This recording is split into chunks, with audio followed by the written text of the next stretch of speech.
আসসালামু আলাইকুম ওয়া রাহমাতুল্লাহি ওয়া বারাকাতুহু। আপনারা সবাই কেমন আছেন? সুস্থ রাখার মালিক কে? যিনি আমাকে আপনাকে ভালোবেসে মহব্বত করে অনেক অনেক ভালোবেসে জান্নাতের বাগানে পৌঁছে দিলেন। আওয়াজ দিয়ে বলুন তিনি কে? আর একটু আস্তে বলেন তিনি কে? কি মাহফিলের পরে তাবারক আসেনি? কি তাবারক? বিরিয়ানি? মারহাবা বলেন। তো বিরিয়ানি আছে, আমি আছি, হুজুর আছে, আমার বাজানারা আছে। আপনারা কোনো চিন্তার কারণ আছে? কিরে বাবা, চিন্তার কারণ আছে? তো আওয়াজ দিবেন আস্তে নাকি জোরে? ইলেকশনের সময় 6টি কেক খায়া বাঙালির মাথা নষ্ট। কি কয় বাবারে স্লোগানের সময়, এমুক সুরে এমুক ভাইয়ের চরিত্র ফুলের মতো পবিত্র, নামাজ নাই একত্র। ঠিক না বেশি? নেতার নামাজের কোনো খবর নাই, রোজার খবর নাই, হজের খবর নাই, জাকাতের খবর নাই। এই লোকের আপনি গ্যারান্টি দিছে এই বেটার মন বেলে ফুলের মতন পবিত্র। বিনিময়ে আপনারা কি দিল? একটা 6 টাকা দামের কেক। আর আমার নবী, আমার নবী, আমার নবী এমন একজন নবী, যেই নবীর চরিত্রের সুবাসে সুবাসিত হয়েছে সারা পৃথিবীময়। আওয়াজ দিয়ে বলুন না ঠিক না বেঠিক? তো ওই নবীর শানে স্লোগান দিলে 6টি কেকের সমান দিবেন না আরেকটু বাড়াইতে হইব? 1% না 100%? এখন আমি দিব 1%, আপনারা দিবেন 100%। দেখি সরাইলের মানুষের শক্তি কেমন আছে। নারে তাকবীর, নারে রিসালাত, আহলে সুন্নাত ওয়াল জামাত। নূরের নবী যেখানে, মায়ের নবী যেখানে, জিন্দা নবী যেখানে, সুদ ঘুষ যেখানে, ব্যাডমিন্টন যেখানে, আছেন নাকি? লাস্টে যেহেতু তাবারক আছে, অনেক আল্লাহর ওলি একবারে মাহফিলের শেষ সময় দৌড়ে আসে। রোজা নাই যার, এই লোকাই ইফতার করতো। ঠিক যে রোজা হয়ে রাখলো না, এ এসে সারা দুনিয়ার কাম কাজ কইরা মসজিদের মধ্যে ইফতারি করতো। তা আমরা যেমন রোজাদার, আমরা ইফতারও করবো লাস্টে। কথা বলেন ঠিক কিনা? আওয়াজ কি মাঝে মাঝে আস্তে আস্তে দিবেন নাকি আবার? আমি কিন্তু মানুষটা যেমন ঠান্ডা ঠান্ডা দেখতেছে, কিন্তু আমি কিন্তু তো ঠান্ডা মানুষ না, একটু গরম। আপনাদের আওয়াজটা নরম হওয়া যাবে না, আরো আওয়াজ দিয়ে দিতে গরম।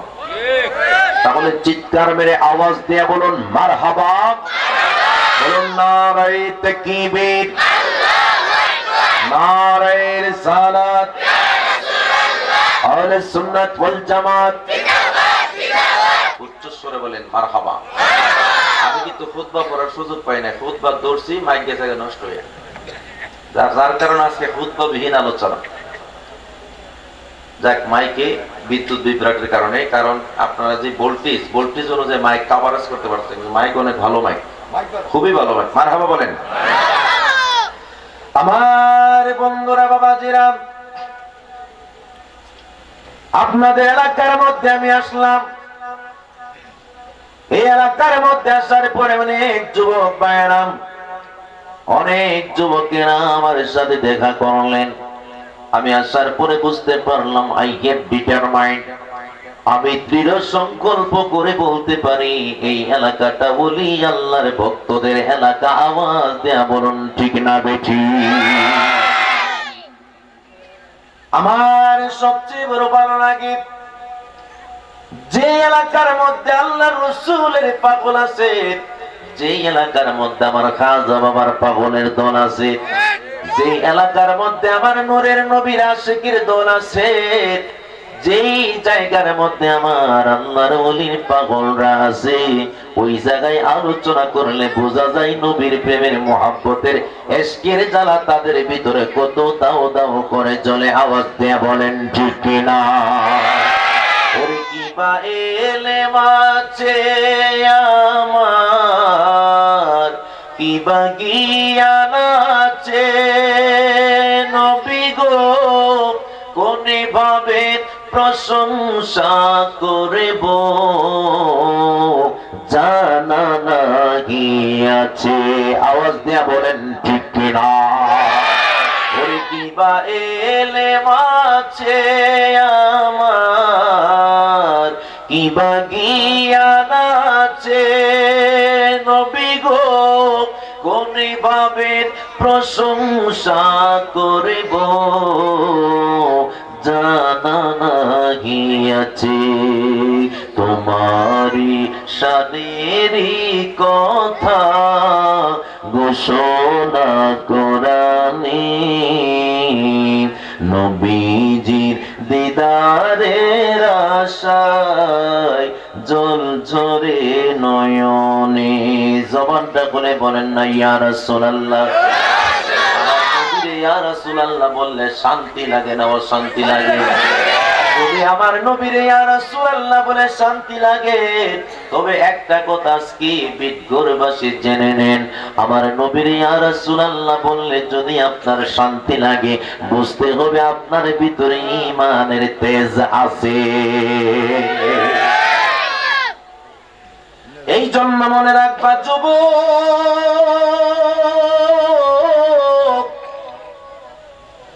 ও যুবক যুবকী, দেশের মধ্যে মিলিয়নের বাসিওয়ালা চলে আসছে।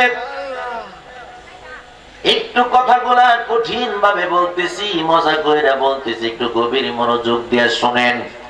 দেশের মধ্যে মিলিয়নের বাসিওয়ালা চলে আসছে।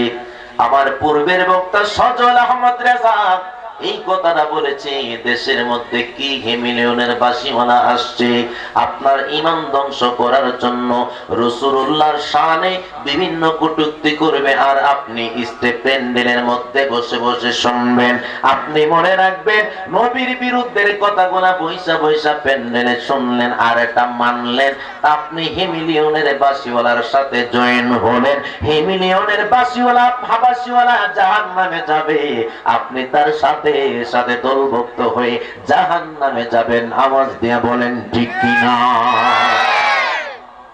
সবাই মনে বুঝতে পারতেন না, আরেকটু বুঝবেন সামনের দিকে। আমি আপনাদেরকে মজার কিছু তথ্য ভিত্তিক আলোচনা আজকে শুনিয়ে যাব। ও যুবকের দল, আমার নূরের নবীকে মানা হালাল নাকি হারাম? তাদের দলের মধ্যে বড় যে আলেম, তাদের আইডল কয় মুহাম্মদ সাল্লাল্লাহু আলাইহি ওয়াসাল্লাম কি মানালি হারাম হে, আল্লাহর হাবিব সাল্লাল্লাহু আলাইহি ওয়াসাল্লাম কি নাকি মানা আমাদের জন্য হারাম। আর আস্তে কোন নাউজুবিল্লাহ। যেই ব্যক্তি বলতে পারে আমার রাসূলুল্লাহকে মানা হারাম, ওই ব্যক্তিকে আমি কোনোই প্রশ্ন করব না, তাকে কোনো জবাব দিতে রাজি না।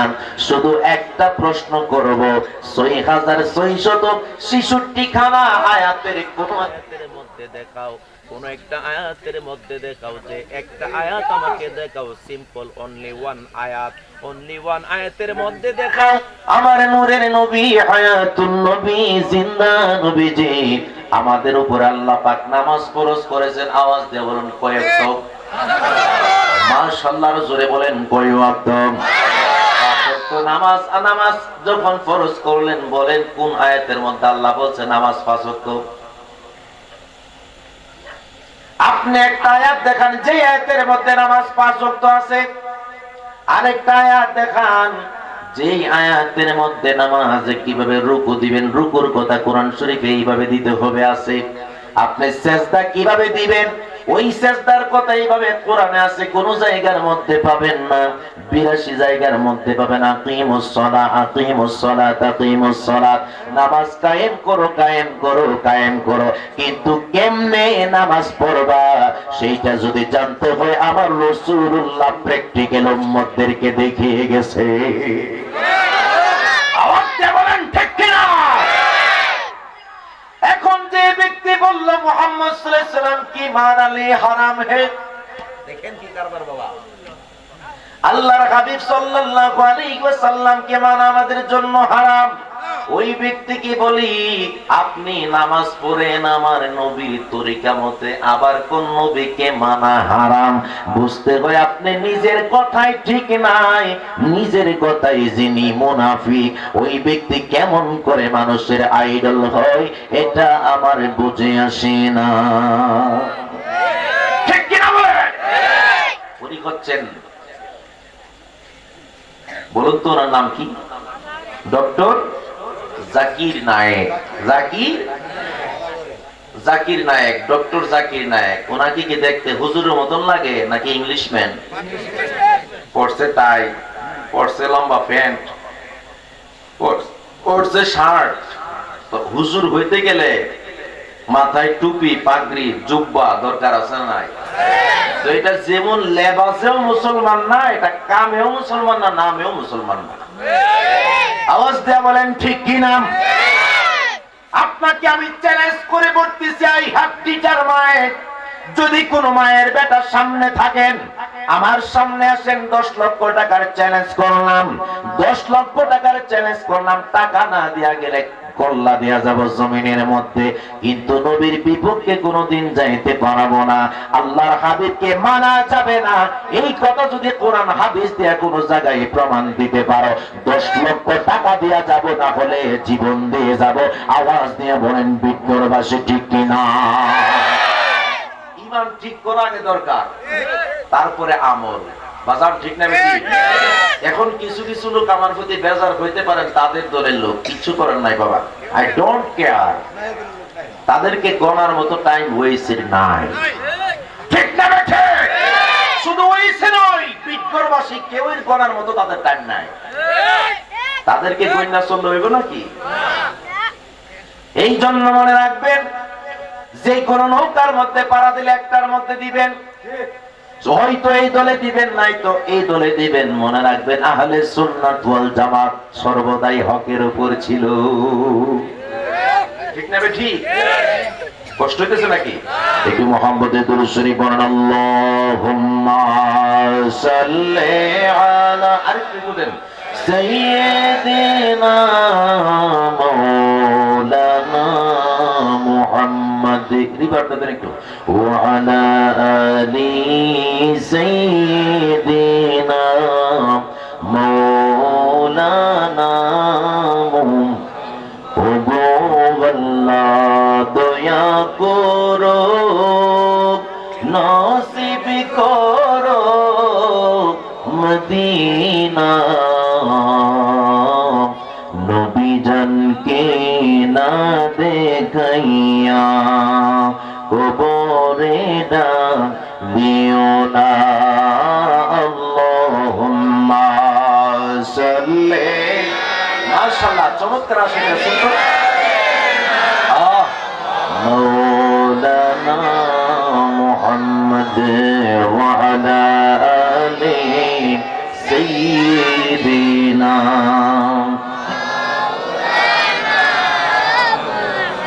বন্ধুরে আমার,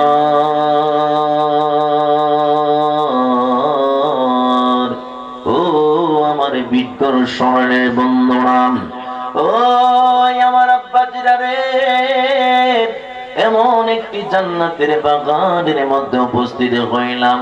আসার পরে আমি কমিটি থেকে জানতে পারলাম, তারা মাহফিলটা প্রথম এই বছর প্রথম দেয়া শুরু করলেন। আওয়াজ দেয়া বলুন ঠিক না বেঠি?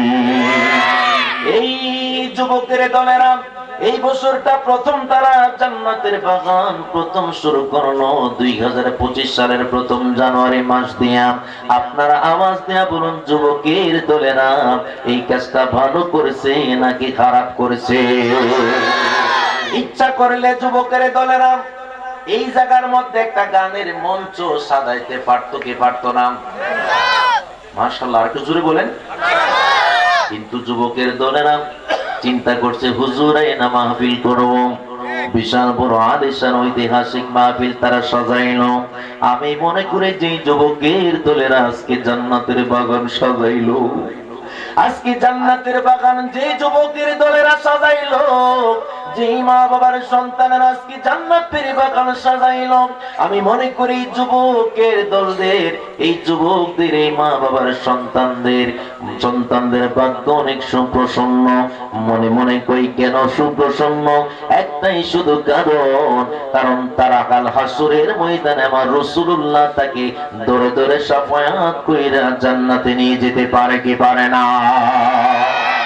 জীবনের কোনো কিছুই যদি কবুল না হয়ে থাকে, জীবনের কোনো কিছু যদি আল্লাহর দরবারে কবুল না হয়ে থাকে, আজকে জান্নাতের বাগানের মধ্যে বসলেন, এই জান্নাতের বাগানের মধ্যে বসে বসে চোখের পানি ছাড়লেন, আল্লাহ পাকে চোখের পানির খাতিরে কাল হাসরের ময়দানে আমাদের আপনার সবাইকে জান্নাতুল ফেরদাউস নসিব করতে পারে কি পারে না? এই জন্য মনে রাখবেন আমার আব্বাজিরা রে, আমরা তো ১,৫০০ বছর পূর্বে আসি নাই, ১,৫০০ বছর পরে দুনিয়ার জমিনে আসলাম।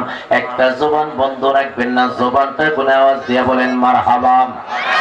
এখন অনেকে মনে মনে ভাবতে পারেন, হুজুর আমি তো আমার নবীজির একবারও স্বপ্নে দেখি নাই, আমি তো আমার নূরের নবী হামানুর নূরের নবী হায়াতুন নবী জিন্দা নবীর জীবনে একদিনও দেখতে পারি নাই। আর আমার নবী ডাক দিয়ে বলেন, নবী সাল্লাল্লাহু আলাইহি ওয়াসাল্লাম ক্বালা ইন্না মিন আশাদ্দি উম্মতি হুব্বান নাস ইয়াকুনু বা'দি ইয়াওয়াদ্দু আহাদুহুম লাউ রাআনি বিআহলিহি ওয়া মালিহি রাওয়াহু মুসলিম। ডান হাত তুলে বলেন আল্লাহু আকবার। আমার নবী কি বলছে জানেন আপনি? আমার নবী ডাক দিয়া বলে, অবাক করা কথা, আমার নূরের নবী ডাক দিয়া বলে, উম্মতেরা রে, আল্লাহু আকবার বলেন। ও উম্মত, তোরা শুনে নে, আমি নবী তোদেরকে জানায়া দিচ্ছি, ক্বালা ইন্না মিন আশাদ্দি উম্মতি হুব্বান নাস ইয়াকুনু বা'দি ইয়াওয়াদ্দু আহাদুকুম লাউ রাআনি বিআহলিহি ওয়া মালিহি।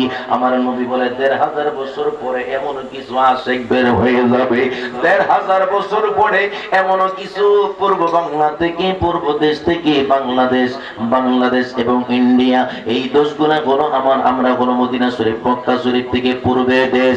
আমার নবী বলে পূর্ব বাংলার মধ্যে পূর্ব দিক থেকে এমন কিছু কিছু আমার আশিক বের হয়ে যাবে। ওয়ালা ইন্না মিন আশাদ্দা উম্মতি, উম্মতের মধ্যে অনেক কঠিন আশিক বের হয়ে যাবে। হুব্বান নাস ইয়াকুনুনা বা'দি, ওই পাগলগুলো আমি নূরের নবীকে এক নজর না দেখা আমি নবীর জন্য জীবন দিতে তারা প্রস্তুত হয়ে যাবে। ঠিক কিনা বলেন? এই এলাকার মধ্যে অনেক মানুষ আছেন, আমি জানি আপনাদের এস দেখে বুঝতে পারতেছি, অনেক মানুষ এই এলাকার মধ্যে আছেন যারা আমার নবীকে দেখেন নাই, কিন্তু নবীর জন্য চোখের পানি ছেড়ে রাতের গভীরে কান্না করে, এরকম মানুষ আছে নাকি নাই? হ্যাঁ বাবা, আছে না? বলছেন আছে। আমার নবী হাদিসের মধ্যে কিভাবে বলতেন দেখেন, ইয়াওয়াদ্দু আহাদুকুম লাউ রাআনি বিআহলিহি ওয়া মালিহি। এমন কিছু কিছু আশিক হবে যে আশিকগুলা তাদের সম্পদের পরোয়া করবে না, সন্তানের পরোয়া করবে না। একদিকে সন্তানদেরকে জবাই দিতেছে, একদিকে সন্তান মার্ডার হইতেছে, খুন হইতেছে, স্ত্রী খুন হইতেছে, সন্তান এইভাবে খুন খারাপি হচ্ছে, ওই দিকে নজর দিতে মনে চাইবে না, শুধু সদা সর্বদা আমি নবীর জন্য ইয়া রাসূলুল্লাহ বলে কাঁদবে। এই জন্য কোন একজন আসে তার কাব্যের ভাষায়, পনক্তের ভাষায় এইভাবেই বলেছিল, ইয়া রাসূলুল্লাহ ইয়া হাবিবাল্লাহ, রাসূল আমি তোমায় না চিনিলে তোমার কি আসে যায়, আমি তোমায় না চিনিলে তোমার কি আসে যায়, দোনো জাহান তোমারে নূর কদমে ঝুকায়, ইয়া রাসূলুল্লাহ ইয়া হাবিবাল্লাহ ইয়া রাসূলুল্লাহ ইয়া। মাশাআল্লাহ, চমৎকার আশিক রাসূল তো। জবান খুলে আমি তোমায় না চিনিলে তোমার কি আসে যায়, মোরা তোমায় না শুনিলে তোমার কি আসে যায়, দোনো জাহান তোমারে নূর কদমে ঝুকায়, ইয়া রাসূলুল্লাহ ইয়া হাবিবাল্লাহ। আরে দেখে তোমার তর্জনী চাঁদে হয়ে যায় কুরবানি। ঠিক না বেঠি? আরে দেখে তোমার তর্জনী, চাঁদ হয়ে যায় কোরবানি। আশিকের পরিচয় দিয়ে চির অম্লান হয়ে রয়। ইয়া রাসূলুল্লাহ ইয়া হাবিবাল্লাহ, বলো না ইয়া রাসূলুল্লাহ ইয়া হাবিবাল্লাহ। চিৎকার মেরে জবানটা খুলে বলতে হবে ইয়া রাসূলুল্লাহ। আমি আপনাদেরকে আজকে মজার কিছু ঘটনা বলবো, প্রত্যেকটা কথা দলিল ভিত্তিক বলবো। আমার আব্বা জিনারে, আমার বন্ধুরা, ওয়ান জুনদুব ইবনে আব্দুল্লাহ আন নবী সাল্লাল্লাহু আলাইহি ওয়াসাল্লাম নাহনু ফিতিয়ান হাযাওরাতুল ফাতাআল্লামনা আল-ঈমান ক্বাবলা আন তাআল্লামা আল-কুরআন। একটা জবান বন্ধ রাখবেন না, চিৎকার মেরে বলেন না সুবহানাল্লাহ, আর মায়ার সুরে বলেন না ইয়া রাসূলুল্লাহ। আপনাদের এলাকার মধ্যে মসজিদ আছে না বাবা? আছে, মসজিদ আছে। ওই মসজিদের মধ্যে ছোট বাচ্চাদেরকে সকালবেলা মক্তবে পাঠান না আপনারা?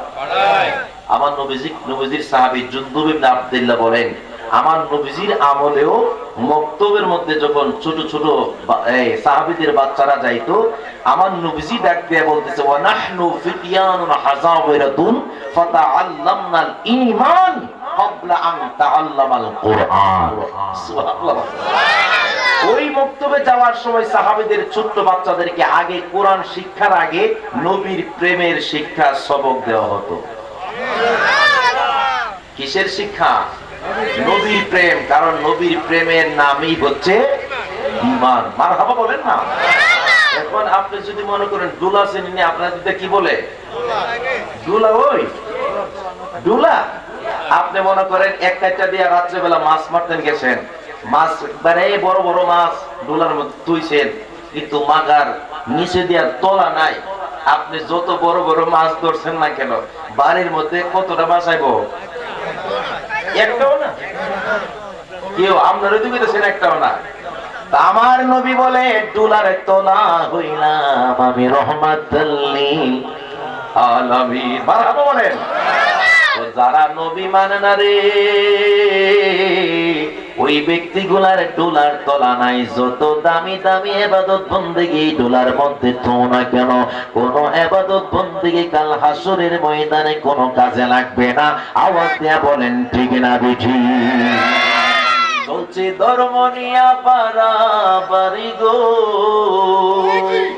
চলছে ধর্ম নিয়া বাড়াবাড়ি, আগুন ইমানের বাজারে থাইকো হুঁশিয়ারে মুমিন, থাইকো হুঁশিয়ারে। নবীর তাজিম মিলাদ কিয়াম আহলে বায়াতের সম্মান, বলিয়াছেন খোদা তাআলা রাইকো মনে জানে। এসব কথা শুনলে তাদের গায়ে আগুন ধরে,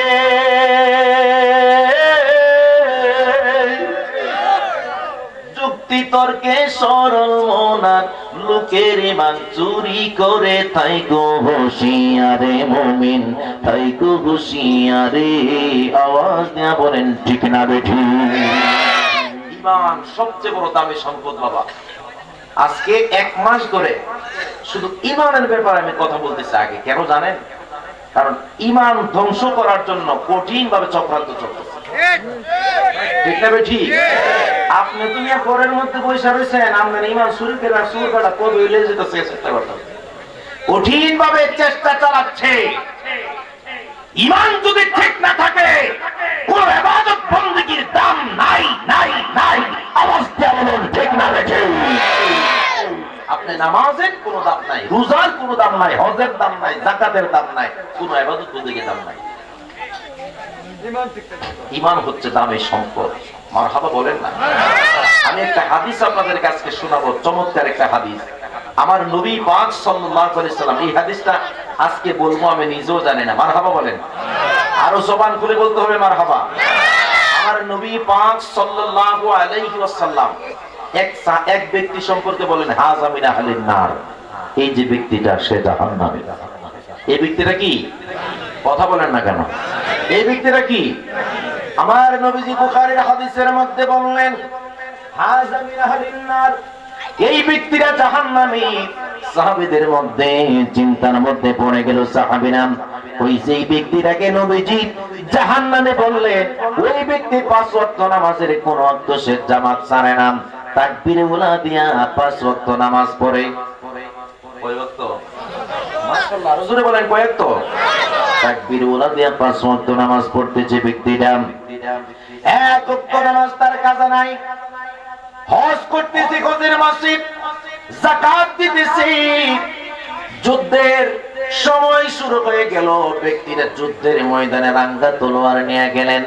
সাহাবীদের মধ্যে সবাই চিন্তার মধ্যে পড়ে গেলেন, এই ব্যক্তির নামাজের অভাব নাই, রোজার অভাব নাই, হজের অভাব নাই, যাকাতের অভাব নাই। এই ব্যক্তি জিহাদের ময়দানে যায়, যুদ্ধের মধ্যে গেছে। এই ব্যক্তি সম্পর্কে রাসূলুল্লাহ কি এমন কথা, কেমন কথাটা বইলা বানাইলো। নবীজির কাছে ডাক দেখো, নবী গো, ইয়া রাসূলুল্লাহ, নবী গো, নবী গো, নবী গো, আপনি যে বললেন ব্যক্তিরা জাহান্নামী, আপনার কথাটা যেমন রং রং মনে হচ্ছে। আমার নবী মুস্কি হাসি দিয়া বলে, এই সূরত তার আসল সূরত না, আরেকটা সূরত আছে। আছে না নাই? কি কষ্ট হইতেছে নাকি? আমার নূরের নবী ডাক দিয়া বললেন সাহাবীদের কি, ও সাহাবীরা রে,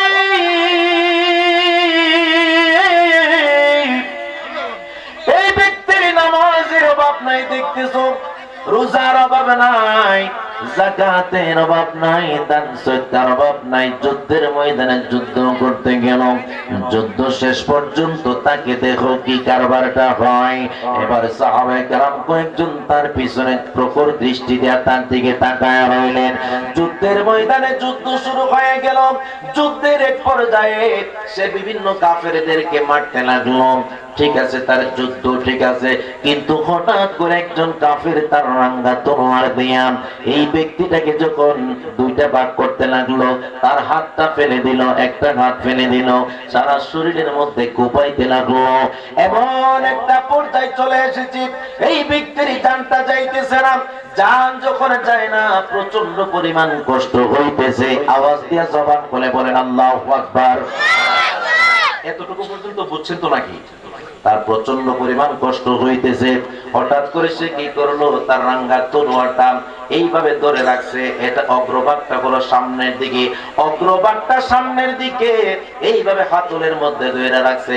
হাতলটাকে নিচে লাগাইয়া এবার অগ্রভাগটাকে তার নাভির মধ্যে লাগাইয়া জোরে যখন চাপ মারছে, কিছুক্ষণ পরেছে দুনিয়া থেকে বিদায় হয়ে গেছে।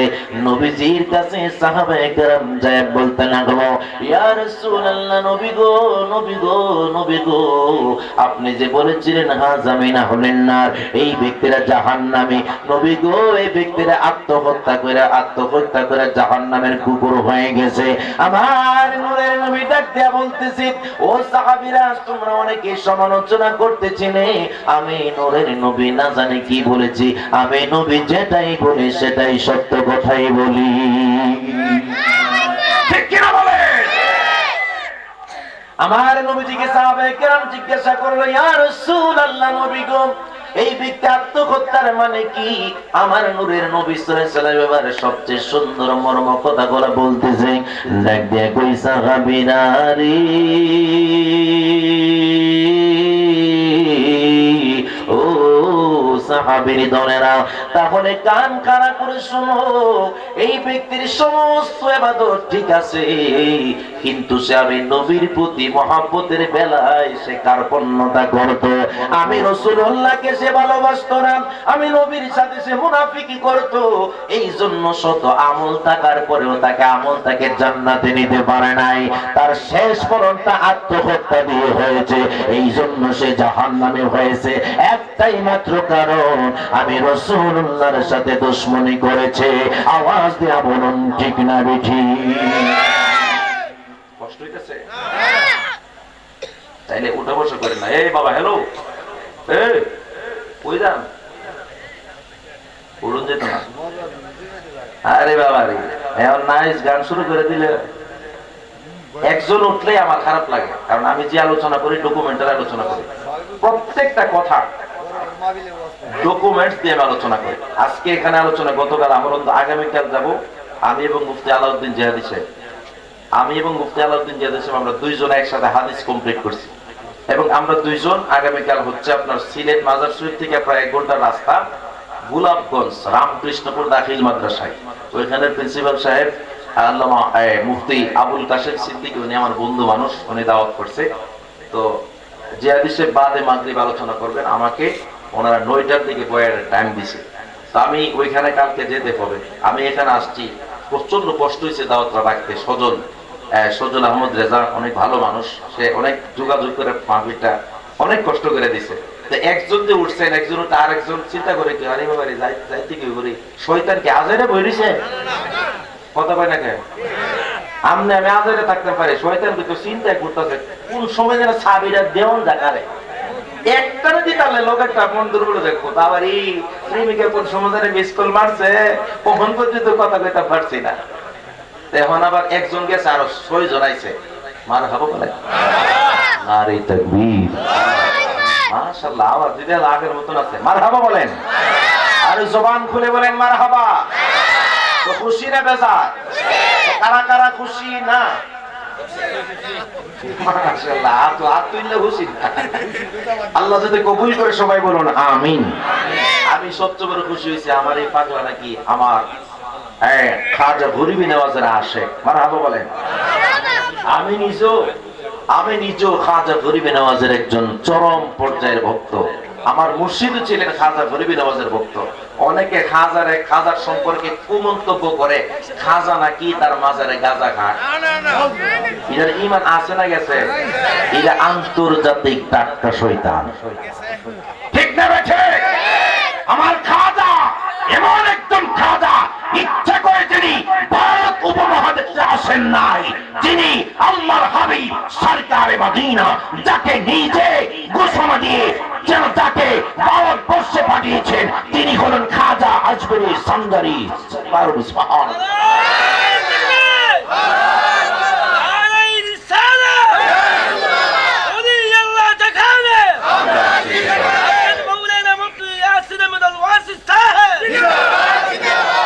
মারহাবা বলেন। আমার খাজা গরিবী নওয়াজের কথা যদি মনে হয়েছে, 2টা কথা বলি, কি বলেন? না কষ্ট হবে বাবা? তাহলে মারহাবা বলেন। আমার খাজা গরিবী নওয়াজের দরবারে বাদশাহ আলমগীর উনি গেলেন, একটা কারবার বেটে গেছে বাবা। উনি চিন্তা করে দেখলেন, আলা ইন্না আউলিয়া আল্লাহি লা খাউফুন আলাইহিম ওয়া লা হুম ইয়াহজানুন। চিৎকার মেরে বলেন সুবহানাল্লাহ। উনি কোরআন শরীফের মধ্যে পড়তেছে, আলা সাবধান, be careful for the future, ইন্না নিশ্চয়ই আউলিয়া আল্লাহ, যারা আমার বন্ধু হবে, লা খাউফুন, তাদের কোনো ভয় নাই, ওয়া লা হুম ইয়াহজানুন, তাদের টেনশন করার কোনো কারণ। তো এই আয়াত পড়ার পরে ওনার মনের মধ্যে এক চিন্তা আসছে যে খাজা বাবা তো আছে একজন এখানে, তো উনি যদি আল্লাহর ওলি হয়ে থাকে, আল্লাহ কোত জিন্দা, আর আমি গিয়া সালাম দিলে তুমি উত্তর দিব, সমস্যা কি? ওরে খাজা বাবার দরবারে গেছে, যাইয়া খাজা বাবার মাজার শরীফ বরাবর দাঁড়ায় বলতেছে, আপনি যদি সত্য একজন আল্লাহর ওলি হয়ে থাকে, আপনাকে আমি দাঁড়ায় সালাম দিব, আমার সালামের জবাব দিবেন। যদি জবাব না দিতে পারেন, আপনার মাজার ভেঙ্গে টুকরা টুকরা করে দিব। জবান খুলে বলেন নাউজুবিল্লাহ। উনি বলেন, আমার সৈন্য সামন্ত নিয়ে গেলেন, হাতের মধ্যে লাঠি সুটা নিয়ে গেলেন। খাজা বাবার মাজার আজকে প্রমাণ করবো আসলে খাজা সত্য নাকি মিথ্যা। ওই খাজা বাবার দরবারে দাঁড়ায় গেলেন, এই আলোচনা করবো। আমি নিজেও জানি না, কিন্তু এই পাগলারে দেখে আমার এই কথা মনে হয়ে গেছে। একটু জবানটা খুলে বলেন না, ইয়া খাজা গরিবে নওয়াজ। শ্রোতা ভাইছে একদম 100 মারহাবা কর না। এবার খাজার দরবারে গেলেন। খাজার দরবারে যাইয়া খাজা বাবা কি বলতেছেন, ও খাজা মুঈনুদ্দিন আজমিরি সঞ্জারি, আমি তোমাকে এখন সালাম দিব। যদি তুমি সালামের জবাব দাও তাহলে তোমার মাজার আমি রাখবো, আর যদি আমার সালামের জবাব না দাও তোমার মাজার আমি ভেঙে দেব। আমি ভারত উপমহাদেশের বাদশা আলমগীর, আমার অনেক পাওয়ার ক্ষমতা। এবার মাজারের সামনে দাঁড়ায়া বলতেছি, আমি তোমার এখনই সালাম দেওয়া স্টার্ট করতেছি। সালাম দিলেন, আসসালামু আলাইকা ইয়া খাজা মুঈনুদ্দিন আজমেরি সঞ্জরি। যখন সালাম দিলেন, তোমাকে সালাম দেওয়ার পরে সালামের কোনো জবাব নাই। এবার খাজা বাবার মাজারের মধ্যে স্পষ্ট বাক্যে বলতেছে, এ খাজা, আমি তোমার সালাম দিলাম, তুমি মাজারের মধ্যে সালামের উত্তর দাও না। আমার বিশ্বাস হয়ে গেছে তুমি মুর্দা, তুমি মুর্দা খাজা। এবার তিনি ডাক দিয়ে বলতেছে, আরে আর কয়েকবার ট্রাই করে, দ্বিতীয়বার ডাক দিয়ে কই, আমি দ্বিতীয়বার তোমাকে আবারও সালাম দেব। আসসালামু আলাইকা ইয়া খাজা গরিবে নওয়াজ। বললেন, দ্বিতীয়বার কোনো উত্তর নাই। তৃতীয়বারের বার ডাক দিয়ে কই, এখন তুমি উত্তর না দিলে তোমার মাজার ঠিক আমি ভেঙে দিব। তৃতীয়বার ডাক দিয়ে কই, আসসালামু আলাইকা ইয়া খাজা গরিবে নওয়াজ। তৃতীয়বার বললেন, সালাম দিলেন, তৃতীয়বার কোনো উত্তর নাই। এবারে বলতেছে, এবার আমি তোমাকে চূড়ান্ত ভাবে বলতেছি, 4 নাম্বার বার তোমার আমি সালাম দিব। 4 নাম্বার বারের পরে আর কোনো তোমার ব্যাপারে কম্প্রোমাইজ নাই। আমি তোমাকে চতুর্থবার সালাম দিচ্ছি, তারপরে ঠিকই তোমার মাজার ভেঙে ফেলবো। বলার পর সুবহানাল্লাহ বললেন, ডাক দেয়া বলতেছে, আসসালামু আলাইকা ইয়া খাজা মুঈনুদ্দিন আজমেরি সঞ্জরি। বলতে দেরি হয়েছে, মাজার শরীফ থেকে আল্লাহর গায়েবে আওয়াজ দিয়া বলে উঠতেছে, ওয়া আলাইকুমুস সালাম ইয়া বাদশা আলমগীর। আল্লাহু আকবার। এবার খাজা বাবার মাজারের মধ্যে 2 হাঁটু গেড়ে বসে পড়লেন বাদশা আলমগীর। ডাক দিয়ে বলতেছে, আল্লাহর ওলি, ও খাজা মুঈনুদ্দিন আজমেরি সঞ্জরি, তোমাকে প্রথমবার সালাম দিলাম, তুমি জবাব দিলা না। দ্বিতীয়বার দিলাম, জবাব দিলা না। 3 নাম্বার বার দিলাম, জবাব দিলা না। চতুর্থবার কেমনে কেন জবাব দিলাম?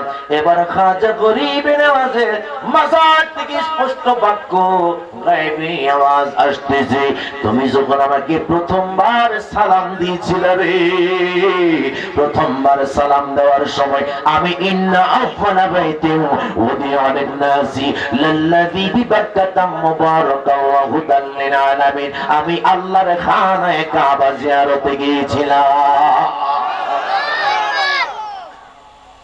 হুজুর, দ্বিতীয়বার আমি সালাম দিলাম, কেন উত্তর দিলেন না? ডাক দিয়ে বলতেছে, আমি দ্বিতীয়বার আমি খানায়ে কাবার মধ্যে প্রথম সালামে ছিলাম, দ্বিতীয় সালামের সময় আমি আল্লাহর হাবিব শামসুদ দুহা বদরুদ দুজা সদরুল উলা নূরুল হুদা, যিনি বিশ্ব সভার সভাপতি, যার বাহন হলো বোরাক, যার উদ্দেশ্য ছিল আল্লাহ পাকের আরশ আজিম। আওয়াজ দিয়ে জবান খুলে বলবেন, আমি বলার পরে সুবহানাল্লাহ বলেন, ও দ্বিতীয়বার সালাম দেওয়ার সময় আমি আল্লাহর হাবিবের রওজা পাকে জিয়ারতে ছিলাম। এরপরে ডাক দিয়া কই, তৃতীয়বার সালাম দিলাম, কোথায় ছিলেন আপনি? তৃতীয়বার সালাম দেওয়ার সময় গাউসে সামদানি, কুতুবে রব্বানি, শাহানশাহে জিলানী, একদিকে যিনি হাসাইনি, আরেকদিকে যিনি হুসাইনি, যিনি মাজহারে জামালে মুস্তাফা, আমার নবীর আওলাদ, আওলাদে রাসূল হযরতে আব্দুল কাদের জিলানীর মাজারে জিয়ারতে ছিলাম। এবারে ডাক দিয়া বলে, হুজুর, ও হুজুর, হুজুর গো, আপনি চতুর্থবার সালামের উত্তর দিলেন কিভাবে? ও চতুর্থবার সালাম দেওয়ার সময় চতুর্থবার উত্তর দিলাম এইভাবে, আমি যখন চতুর্থবার তোমার সালামের জবাব শুনলাম, তখন আমি নিজে আমার রওজা পাকে আমি ছিলাম। আর জবান খুলে বলেন আল্লাহু আকবার। ওই খাজা গরিবে নওয়াজের দরবারে লুটায় পড়লেন, ডাক দিয়া বলে, হুজুর, আমাকে আপনি মাফ করে দেন গো হুজুর। হুজুর, আমি অনেক অন্যায় করে ফেলেছি হুজুর।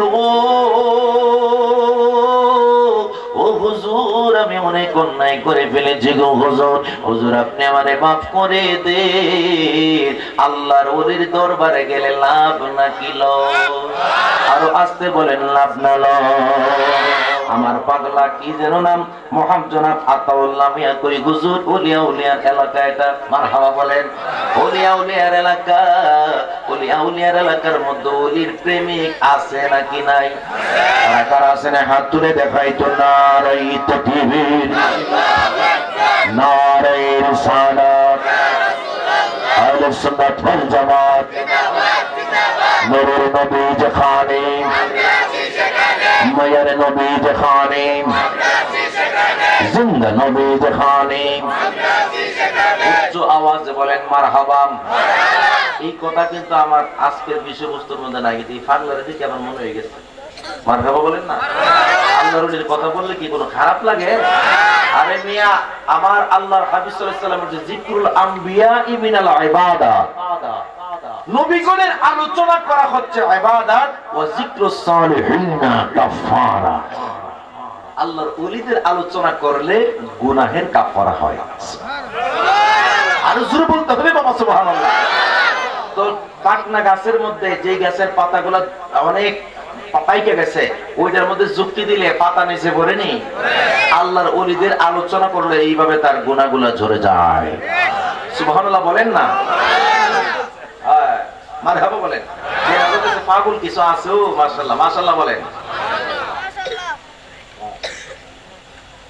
আমারে হাদিয়া দিছে আলোচনা শুনা, মারহাবা বলেন। আর জবান খুলে বলেন মারহাবা। আমার খাজা গরিবে নওয়াজের পাগল, এরাই প্রকৃত পাগল, যেই পাগলগুলো আমার নবীরে ভালোবাসে, আমার খাজারেও ভালোবাসে। আমার বাবা দেখছেন নি? মারহাবা বলেন না? আমার খাজার পাগল আছে, প্রকৃত পাগল, ঠিক না ভাই? ঠিক। আল্লাহ যদি আমার খাজা বাবার রুহানি সন্তান হিসেবে কবুল করে, আমিন বলেন। আর জবান খুলে আমিন। আরেক পাগল রয়েছে, মাশাআল্লাহ মাশাআল্লাহ, মারহাবা বলেন। আমি যাব আজমিরে খাজা বাবার দরবারে, সেথায় ইশকের মাজারে জিয়ারতে যাব হারিয়ে। মারহাবা বলেন না? আমার খাজা বাবার দরবারের মধ্যে যেই পাগল গুলা যায়, এই পাগল গুলারে জিজ্ঞাসা করি, পাগল গুলা কই প্রত্যেকটা বছরের মধ্যে একবার না যাইলে ভালো লাগে না। মারহাবা বলেন। এখন আমি আপনাদের কাছে মজার একটা ঘটনা বলতেছি। ও বন্ধু, আমার নূরের নবী রহমাতুল লিল আলামিন আমার খাজারে ভালোবাসেন। আমার আল্লাহর হাবিব সাল্লাল্লাহু আলাইহি সাল্লামের কলিজার টুকরা, একদিকে হাসাইন আর একদিকে হুসাইনি, মাঝহারে জামানে মুস্তাফা আব্দুল কাদের জিলানী কে আমার নবী ভালোবাসে কি বাসে না? আর জোরে বলেন, বাসে কি বাসে না? কেমন ভালোবাসে জানেন না? যার যার বডির মধ্যে আমার রাসূলের রক্ত আছে। আর আস্তে কোন সুবহানাল্লাহ। মাঝে মধ্যে আপনারা ফুটাই যান, ব্যাপারটা কি? হ্যাঁ, আমি কি লাশ নেওয়ার কারণে আপনারা আগে সিফাসিফি করছে বক্তারা, ঠিক না? ঠিক না? ঠিক। আমি ঢাকা থেকে এক মাহফিল করে রূপগঞ্জ জাহাঙ্গীর এলাকা থেকে ওয়াজ করে সোনার বাংলা রেস্তোরাঁর মধ্যে ঢুকছি, খাবার খাইতাম। তো রাত্র বাজে 4টার দিকে, আমি মাহফিলের বাড়িতে আবার খাই নাই, তো খাইছি না, পরে অনেক সময় অনেক জায়গায় খাই না, তো খিদা তেমন ছিল না, কিন্তু আসার সময় ওয়াজ করে কষ্ট লাগে যেতাম, খিদা লাগতো প্রচুর। ঢুকছি এক রেস্টুরেন্টের মধ্যে, তো ঢুকছি পরে আমারে খাবার টাবার খুব সুন্দর ঢেকে দিচ্ছে। বোধ আমার শরীরে একটু গরম চরম আছে, কারণ গাড়ির মধ্যে মনে করেন হিটার লাগিয়ে রাখছে, গরম হিটার। আয়া দেখি ভাত দিছে ঠান্ডা, বরফ, ভাতের লোকের ডাল ঠান্ডা, গুস্ত ঠান্ডা, সব ঠান্ডা, সর্বনাশ সেটা হয়েছে। তো কোনোটাই জৈত মতো ফালাইতাম পারতাছি না। তো কইতাছে কি রে, লেবু আছে না? দেশ না আসে তো হুজুর, মেসিয়ারের নামে লেবু দিছে। আমি এমন জোরে জান জোরে সিফা দিতাছি, লেবুর রস হবে দূরের কথা, কষারই কোনো খবর নাই। আমি হ্যাঁ কইলাম, হ্যাঁ বেটা ঠিক আছে, তুই কি লেবু দিলি? লেবুর দিয়ে কোনো রস, কষ, সিঙ্গা, বুলবুল, মালিক বস্তু কোনোটাই নাই। হুজুর আইব কেমনে? সাইড জলের আগে চিপসে শেষ রাইতে আমরা কি করে জানেন না হুজুর, শেষ রাইতে যারা চিপটে বেজে যায় লাগলে হেরা রয়ে দিতে, অনেকে সাবায়া খা, অনেকে কস মশাই না খা আর কি। তো আমার যেহেতু লাস্ট টাইম না দিয়েছে, আপনারা আগে ছিটতে ছিটতে একবারে বিরাম করে লাইছে, ঠিক নিও তো কিও যে ব্যক্তি মরে থাকা মরণের আগে একটা সাইড পাইট দেখি দেয় না, তো মনে করেন আপনি আজকে মরে যেতেছেন, লাস্টে একটা সাইড দিয়ে মরবেন, রাজি আছেন নি? একটা তাকবীর জোরে দিবেন, নারায়ে তাকবীর। বাবা আরেক 1% বলে আমরা বাড়ান, মাত্র 1% দেখি কি মনে হয়। নারায়ে তাকবীর, নারায়ে রিসালাত, ইয়া রাসূলুল্লাহ, আহলে সুন্নাত ওয়াল জামাত, জিন্দাবাদ জিন্দাবাদ। নূরের নবী যেখানে, আমরা আছি সেখানে, মায়ার নবী যেখানে, আমরা আছি সেখানে, জিন্দা নবী যেখানে, আমরা আছি সেখানে। উচ্চস্বরে বলেন মারহাবা। আমাকে বলছে যে মা বাবার বিষয়ের উপরে কিছু কথা বলার জন্য। এই পৃথিবীর জমিনে মা বাবার মতো আপন কেউ আছে? মাশাআল্লাহ, আর একটু জোরে বলেন। এই পৃথিবীর জমিনে সবার চেয়ে বেশি ভালোবাসেন কে আমাদেরকে? মা এবং বাবা। আর অন্য যারাই ভালোবাসে, ভালোবাসতে পারে, কিন্তু তাদের ভালোবাসার মধ্যে কিছুটা হলো স্বার্থ আছে না নাই? আরো জোরে বলেন। কিন্তু পৃথিবীর জমিনে নিঃস্বার্থভাবে যদি আপনাকে কেউ ভালোবেসে থাকে, 1 নাম্বার নামটা হবে মা, 2 নাম্বার নামটা হবে বাবা। কথা বলেন ঠিক কিনা? আপনি যখন বিদেশ থেকে দেশের মধ্যে আসেন, আপনি বিশাল বড় একটা ব্রিফকেসের মধ্যে আনছেন মালামাল, দেখবেন আপনার স্ত্রী ডাক দিয়ে বলবেন আমার জন্য কি অলংকার আনছো, তাড়াতাড়ি বের করো। আপনার ভাই বলতেছে আমার জন্য কি আইফোন আনছো, এটা বের করো। সন্তান বলতেছে আমার জন্য কি বিমান আনছো, পেপো গাড়ি আনছো, এটা বের করো। দেখবেন আত্মীয় স্বজন সবাই বলতেছে আমার জন্য কি আনছেন, আমার জন্য কি আনছেন। দেখবেন পৃথিবীর জমিনে এমন 2টা মানুষ আছে যারা আপনার দিকে তাকাই থাকার বলে, সন্তান রে তুই তো চেহারাটা কালো হয়ে গেছে, তুই অসুস্থতার মতো লাগলো, তোরে দেখতে তো অনেক চিকন হয়ে গেছিস, তুই তো অনেক কষ্ট করেছিস পেট্রোল পাম্পের মধ্যে কাজ করে। দেখা গেছে এই মা বাবা কোনোদিন ব্রিফকেসের দিকে তাকায় না, সন্তানের চেহারার দিকে তাকায়। আওয়াজ দিয়ে বলেন ঠিক কিনা? এই জন্য মনে রাখবা যুবক, মা বাবা পৃথিবীর মধ্যে সবচেয়ে বড় সম্পদ। মা বাবাকে কলিজা থেকে ভালোবাসবেন, মা বাবার সাথে কোনোদিন বেয়াদবি করবা না রে যুবক। যুবক রে, মা বাবার সাথে বেয়াদবি করে অনেক যুবক ধ্বংস হয়ে গেছে। রাস্তার মধ্যে গিয়েছিল মোটরসাইকেল চালানোর জন্য, মোটরসাইকেল চালানোর জন্য গেল, ট্রাকের নিচে পরে একবারে সেইটা গেছে, সারা শরীর সারা মাথা একবারে শেষ হয়ে গেছে, রোডের সাথে মিশে গেছে। মনে রাখবেন, মা বাবার সাথে বেয়াদবি করলে ওই ব্যক্তি জিন্দেগিতেও সফল কাম হইতে পারে না। এই জন্য আমার নবী ডাক দিয়া বলে, সরকারে মদিনা, রিদা রব্বি ফি রিদাল ওয়ালিদাইন ওয়া সাখাতু রব্বি ফি সাখাতিল ওয়ালিদাইন। তোমার মা বাবার সন্তুষ্টিতে আমি আল্লাহর জান্নাত তোমার জন্য বরাদ্দ। আর মা বাবার সাথে মা বাবা তোমার প্রতি অসন্তুষ্টি হয়ে গেলে আমি আল্লাহর জাহান্নাম তোমার জন্য বরাদ্দ। আওয়াজ দিয়ে জবান দিয়ে বলুন ঠিক না বেঠি? আমার বন্ধুরা, বাবাজিরা রে, এই কথা আজকে বলবো আমি নিজেও জানি না। আমার হুজুরে গাউসে পাক গাউসে সামদানি কুতুবে রব্বানি সাজেন শাহে জিলানী, এই ঘটনা মা বাবার উপমা হিসেবে আমি এই ঘটনা যতবার বলি আমি নিজের ঠিক রাখতে পারি না। আমার নবী পাক সাল্লাল্লাহু আলাইহি ওয়াসাল্লাম আওয়াজ দিয়ে জবান খুলে খুলে বলবেন, আমার নবী রওজা মুবারকে জিন্দা নাকি মুরদাম? আল্লাহর রাসূল বলেন জিন্দা না মুরদাম? আমার নূরের নবী হায়াতুন নবী জিন্দা নবীজি রওজা মুবারক থেকে আমার হুজুরে গাউসে পাক আব্দুল কাদের জিলানী, যিনি আসরের নামাজের ওযু বানাচ্ছেন বাগদাদের জমিনে, আসরের নামাজের ওযু বানাচ্ছেন। ইনদিমিনটার একটা ঘটনা ঘটে গেল, আমার নূরের নবী রুহানি ভাবে গায়বী ভাবে ডাক দিয়ে বললেন, আব্দুল কাদের জিলানী রে, তুমি যে জায়গার মধ্যে ওযু করতেছো, আমার একটা উম্মত সিরিয়ার মধ্যে ঈসা নবীর উম্মতের কাছে বেইজ্জতি হইতেছে, তাড়াতাড়ি করে তুমি শাম দেশের মধ্যে চলে যাও, যাইয়া আমার উম্মতের ঈমানকে তুমি বাঁচাও। আল্লাহু আকবার বলেন। আচ্ছা আমি আপনাদের কাছে জানতে চাই, হুজুরে গাউসে পাক বাগদাদ থেকে শাম সিরিয়া যাইতে কোন বিমানে গেছিল? ইরি বাবা কোন না?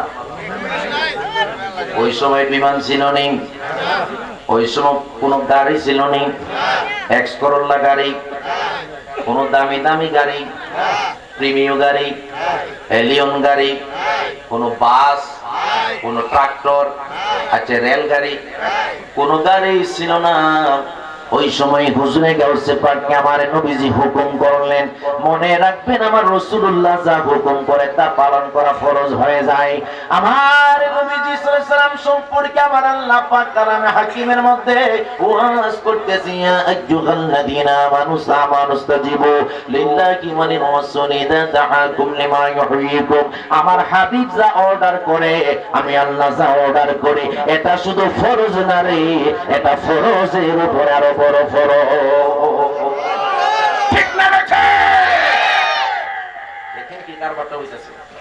হুজুরে গাউসে পাক ওযু করতেছি, ওযু করার অবস্থা আমার রাসূলুল্লাহ কি হুকুম করলেন, রাসূলুল্লাহ হুকুম করলেন, এই আব্দুল কাদের জিলানী মুহূর্তের মধ্যে চলে যাও, মুহূর্তের মধ্যে তুমি শামসিরিয়া দেশের মধ্যে চলে যাও। উনি ওযুটার সামনের দিকে পারলেন না, মুহূর্তের মধ্যে আসরের নামাজ না পড়াই রাসূলুল্লাহর হুকুম পালনার্থে উনি মুহূর্তের মধ্যে বেলায়েতের বিমান দিয়া, বেলায়েতের পাওয়ার দিয়া মুহূর্তের মধ্যে হুজুরে গাউসে পাক সিরিয়ার জমিনে ঈসা নবীর উম্মত আর আমাদের নবীর উম্মতের সামনে গিয়া দাঁড়ায় গেছে। আল্লাহু আকবার বলেন। আমাদের নবীর উম্মত ছিল সহজ সরল মানুষ। আওয়াজ দিয়ে বলুন কি মানুষ? কথা কই না, কি মানুষ? দেখবেন যে বাড়িতে সহজ সরল, এই বাড়িতে বউটা সুন্দর, ঠিক না বেঠি? যে বাড়িতে বেশি ফাঁকনামি করে বিপদ পড়ে সহজ, ঠিক না বেঠি? এবার যখন তিনি সামনে দাঁড়াইলেন, দাঁড়ানোর পরে একটা ঘটনা ঘটছে। ঈসা নবীর উম্মত একজন, আরেকজন হলো আখিরি নবী আমাদের নবীর উম্মত। আপনাদের কাছে জানতে চাই, দেখি আমাদের নবীর সম্পর্কে আপনারা কত ভালোবাসা। বলুন ঈসা নবী বড় নাকি আমাদের নবী বড়?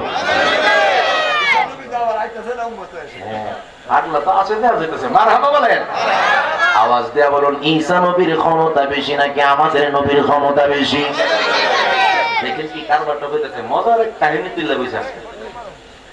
ঈসা রূহুল্লাহর উম্মত, আমাদের নবীর উম্মত, দুইজন ঝগড়া করতেছে, কঠিন ঝগড়া। ঈসা নবীর উম্মত কইতাছে আমার নবী ঈসা নবী বড়, আর আখিরি নবীর উম্মত কই তোর বেটা তোর নবী কে বড়, আমার নবী না বড়। কিন্তু ঈসা নবীর উম্মত এটা মানতে রাজি না।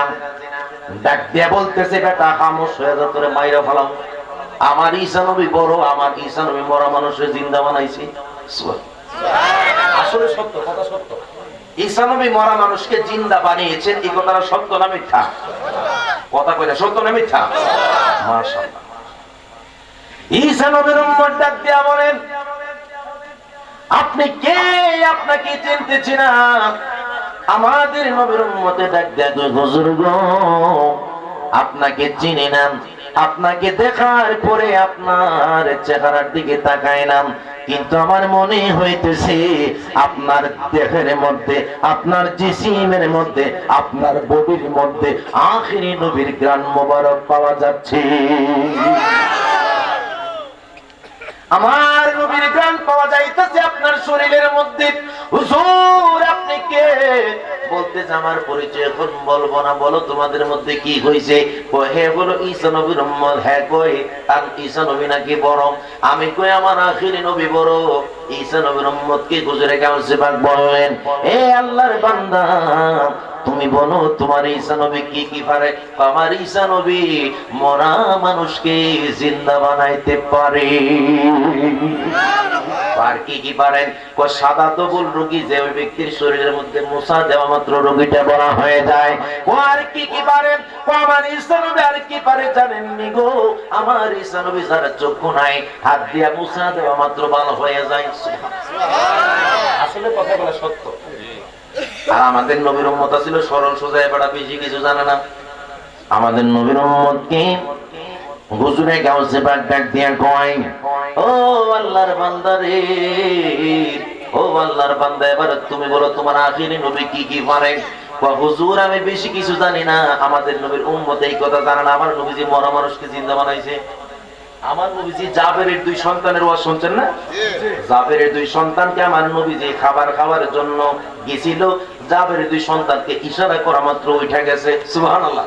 কিন্তু আমাদের নবীর উম্মত এই ঘটনা জানে না। ডাক দিয়া বলে হুজুর আমি সরল মানুষ, আমি বেশি কিছু জানি না, তবে একটা কথা জানি, ঈসা নবী দারোয়ানের মতো চতুর্থ আসমানের মধ্যে কোনো পাহারা দেই, আর আমার নবী বাদশার মতো মদিনাতে শুয়ে রইছে। এক কথা সত্য কথা রূপে কে দাঁড়াইছে, ঠিক না ঠিক? দেখবেন যারা সহজ সরল মানুষ এরা বেশি কথা কয় না, একটা কইলে একটা সত্য কথার উল্লেখ বলে। ডাক দেয়া বলতেছে হুজুরে গাউসে পাক, দেখেন কি মজার কারবার। ডাক দেয়া বলতেছে তোমার নবী আর কি কেবারে হুজুর আমি আর কিছু জানি না। এবার ঈসা নবীর উম্মতে ডাক দিয়ে কই, এই বড়া তুই আমারে আমার নবীরে তুই দারওয়ান বানাইছস?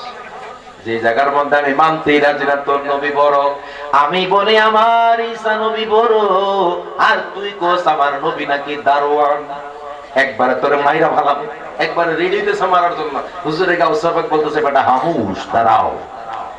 এবার হুজুরে গাউসে পাক ডাক দিয়া বলে খামোশ, এই ঈসা নবীর উম্মত খামোশ বেটা দাঁড়াও, তোমাকে আমি একটা কথা বলতেছি দাঁড়াও, চুপ হয়ে তুমি আমার কথাটা শোনো। একদম দাঁড়ায় গেলেন স্ট্রেট। এবার বলতেছে তোমার ঈসা নবী যা পারে, আখেরি নবীকে অনেক অনেক উপরে রাখো তুমি, তোমাকে আমি বলতেছি তোমার ঈসা নবী যা পারে, আমি নবীর গোলামের গোলামের গোলামের গোলাম, আমি নবীর একজন আপনা গোলাম হইয়া আমি একদিকে হাসাইনি আরেকদিকে হুসাইনি, আমি নবী বংশের মানুষ, আমি হযরত আব্দুল কাদের জিলানী, আমি তোমারে বলতেছি তোমার ঈসা নবী যা পারে তার চেয়ে বেশি পারি আমি আব্দুল কাদের জিলানী। আল্লাহু আকবার বলে মানতে একবারে রাজি না, এটা মানে না, মুখে বললেই চলবে না, কাজে দেখাইতে হবে। এবার আমার হুজুরে গাউসে পাক ডাক দিয়ে কই তোমার ঈসা নবীর সবচেয়ে বড় মুজিজাটা কি? ও সবচেয়ে বড় মুজিজাটার নাম কি জানেন? সবচেয়ে বড় মুজিজা হলো আমার ঈসা নবী 300 400 1000 2000 4000 5000 বছর পূর্বে এই পৃথিবী সৃষ্টি হয়েছে। কত বছর আগে জানেন? 494 কোটি বছর হয়েছে পৃথিবী জগৎ সৃষ্টি হয়েছে।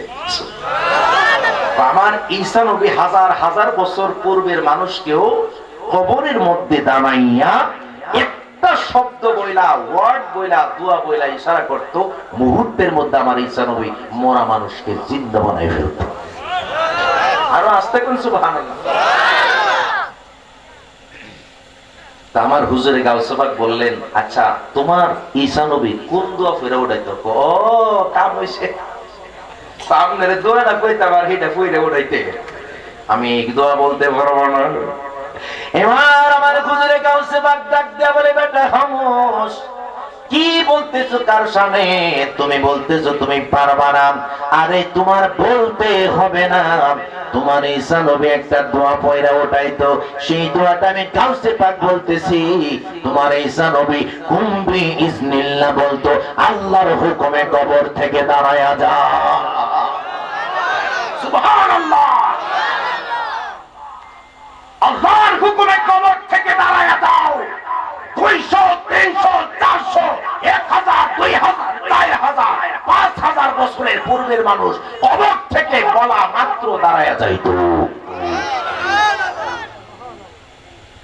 তো ঈসা নবীর উম্মতকে ডাক দিয়ে বলতেছে তুমি আমারে কোন কবরের মধ্যে নিয়ে যাইবা? হুজুরে গাউসে পাক কয় যেই কবরস্থানে নিয়ে যাইবা, যেই কবরের মানুষটাকে বলবা ওঠানোর জন্য, ওই কবরের মানুষটাকে আমি গাউসে পাক উঠিয়ে দিব। আরো আসতে বলেন না সুবহানাল্লাহ। দেখেন কি কারবার হইতেছে। মনে মনে ভাবতেছে এমন এক পুরান কবর নেই মসজিদের হাড্ডি গুড্ডির কোনো খবর নাই। দুষ্ট লোকের বুদ্ধি কম না বেশি? মাশাআল্লাহ, আরো জোরে কোন কম না বেশি? দুষ্ট লোক সবসময় কুকুর দিলে করে হ্যাঁ চিন্তা করতেছে এমন একটা কবর নেব যেই কবরের নাই কোনো খবর।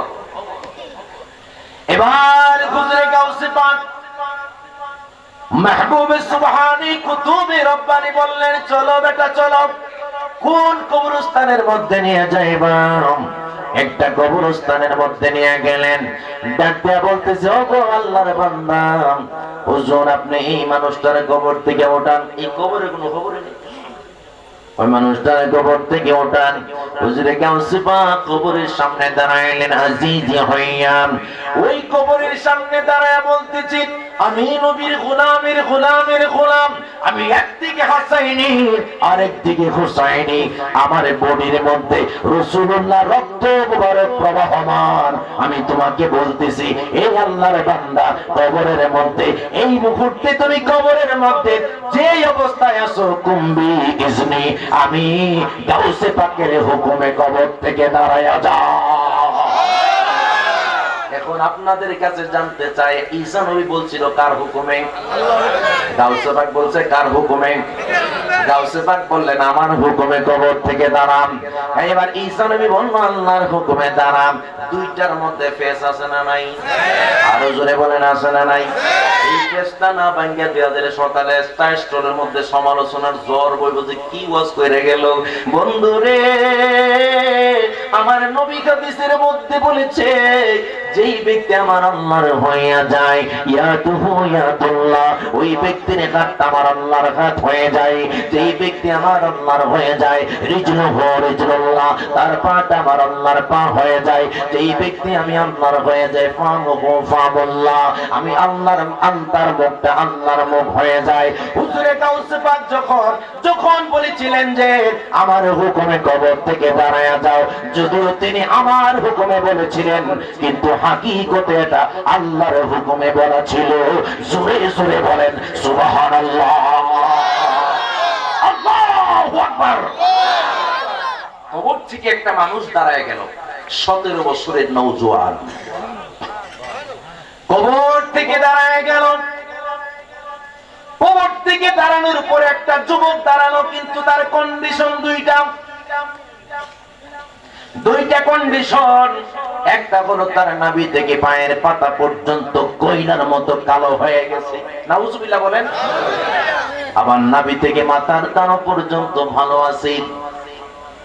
ওই মানুষটা দাঁড়ানোর পরে গাউসে পাককে বলতেছেন, আসসালামু আলাইকা ইয়া আব্দুল কাদের জিলানী, হুজুর আপনি আমাকে কবর থেকে উঠাইলেন, আমি আল্লাহর শুকরিয়া আদায় করি গো হুজুর। হুজুর গো, এই জগতের মধ্যে আমি আমার মারে বেশি ভালোবাসতাম।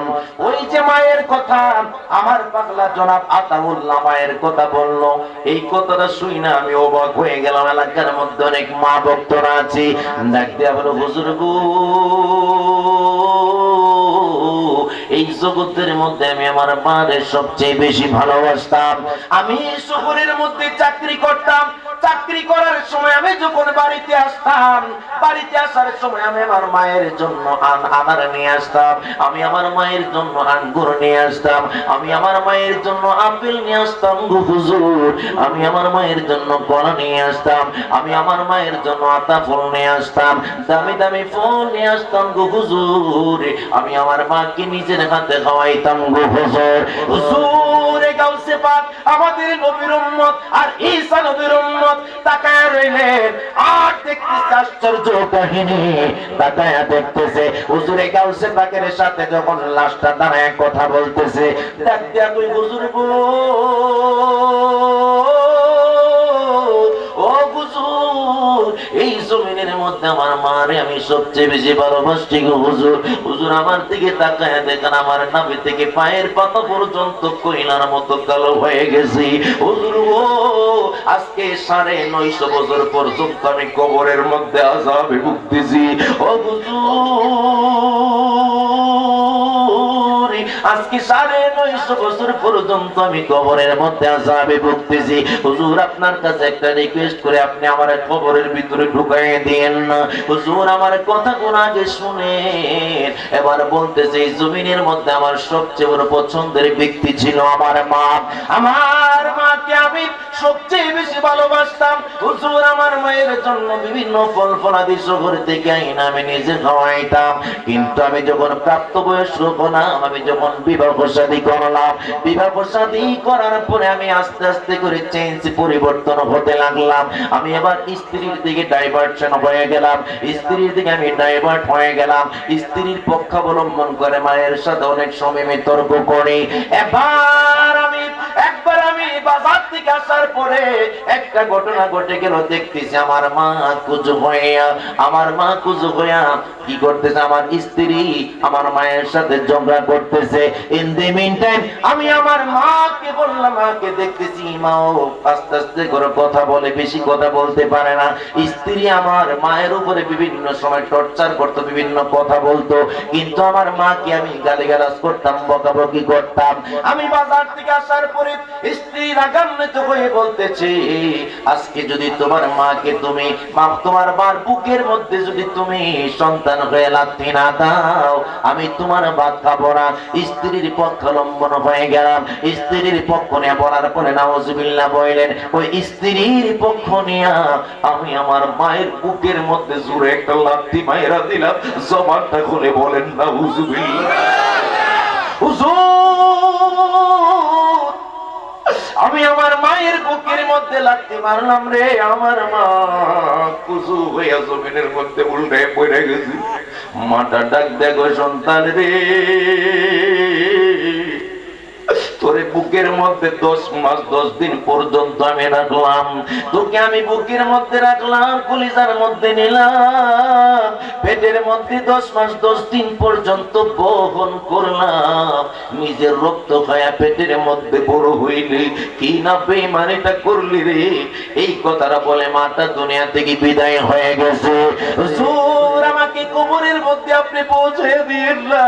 হুজুর আপনার কাছে একটাই রিকোয়েস্ট, আমি আপনার কাছে একটা রিকোয়েস্ট আছে হুজুর গো। রিকোয়েস্টটা হলো আপনি আমার কবরের মধ্যে পৌঁছায় দিয়েন না গো হুজুর। আপনি আমাকে এই কবরস্থানের মধ্যে আমার মাকে দাফন করা হয়েছে, আমার মায়ের কাছে আপনি নেন, কারণ আমার মার কাছে একটু আমি ক্ষমা চাইতে চাই। হুজুরে গাউসে বা কবরস্থানের মধ্যেই বললেন, তোমার মার কবরের সামনে নিয়ে যাও। মায়ের কবরের সামনে দাঁড়াইলেন, মায়ের কবরের সামনে দাঁড়াইয়া হুজুরে গাউসে পাক ডাক দিয়ে কয়, আমি একদিকে হাসাইনি আর একদিকে হুসাইনি, আমি আব্দুল কাদের জিলানী, আমার শরীরের মধ্যে আখেরি নবীর রক্ত মুবারক প্রবাহমান। আল্লাহর বান্দি এই মুহূর্তে কবরের মধ্যে তুমি ইজনি যেই অবস্থায় কবরের মধ্যে আছো, কবর থেকে তাড়াতাড়ি করে দাঁড়ায় আসা।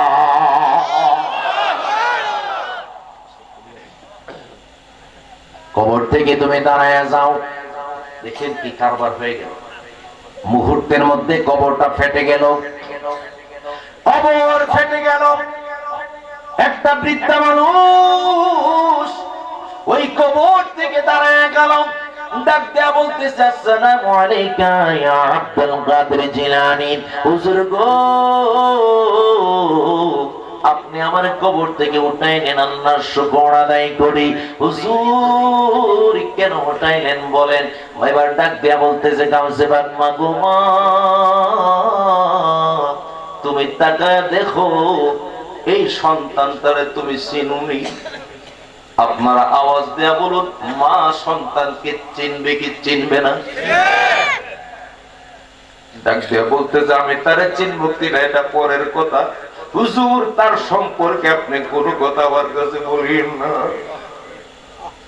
ওরে 10 মাসে 10 দিন মায়ে গর্বে দিচ্ছে টাই, রক্ত মাংস খাইয়া আমি ভবে আইলাম ভাই, ভূমিষ্ঠ হইয়া আমি উঠিলাম কান্দিয়া, সান্ত্বনা করিল মায়ের বুকের দুগ্ধ দিয়া, মায়ের প্রসবের কালে